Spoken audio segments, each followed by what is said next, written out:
Hi friends, അപ്പോൾ കൊണ്ടുവന്ന ലീവ്സൊക്കെ നമ്മൾ ഒന്ന് നന്നായി വൃത്തിക്ക് കഴുകി ഉണക്കി വെച്ചിട്ടുണ്ട് കേട്ടോ. അത് കഴിഞ്ഞ് ഇതിപ്പോൾ വീണ്ടും നമ്മളൊന്ന് സ്റ്റീം ചെയ്യണം. സോ അതിന് വേണ്ടി അടുപ്പിൽ ഞാൻ ഇഡ്ഡലി പാത്രം വെച്ചിട്ടുണ്ട്. അതിൽ കുറച്ച് അധികം ബഞ്ച് ഓഫ് ലീവ്സ് ഞാൻ ഇട്ട് കൊടുക്കുന്നുണ്ട് കേട്ടോ. കാരണം ഈ പ്രോസസ്സ് കുറേ പ്രാവശ്യം നമ്മൾ ചെയ്യേണ്ടി വരും. അതുകൊണ്ട് ഞാൻ കുറച്ചധികം തന്നെ വെച്ച് കൊടുക്കുന്നുണ്ട് കേട്ടോ. എന്നിട്ട് നമ്മൾ ഇത് പുഴുങ്ങിയതിൻ്റെ ശേഷം നമ്മൾ എടുത്തിട്ട് വീണ്ടും സെക്കൻഡ് ടൈം നമ്മൾ ഇതിട്ട് കൊടുക്കുന്നുണ്ട് കേട്ടോ. ഇതൊരു 5 പ്രാവശ്യം നമുക്ക് ഇടേണ്ടി വരും, അത്രയും ലീവ്സ് ഉള്ളത് കൊണ്ട്.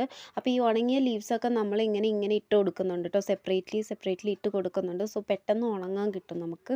ഇങ്ങനെ സെപ്പറേറ്റ് ആയിട്ട് ഇട്ടിട്ട് കൈ കൊണ്ട് ഒന്ന് ഇങ്ങനെ സെപ്പറേറ്റ് ചെയ്ത് കൊടുത്തു കഴിഞ്ഞ് കഴിഞ്ഞാൽ പെട്ടെന്ന് തന്നെ ഉണങ്ങും.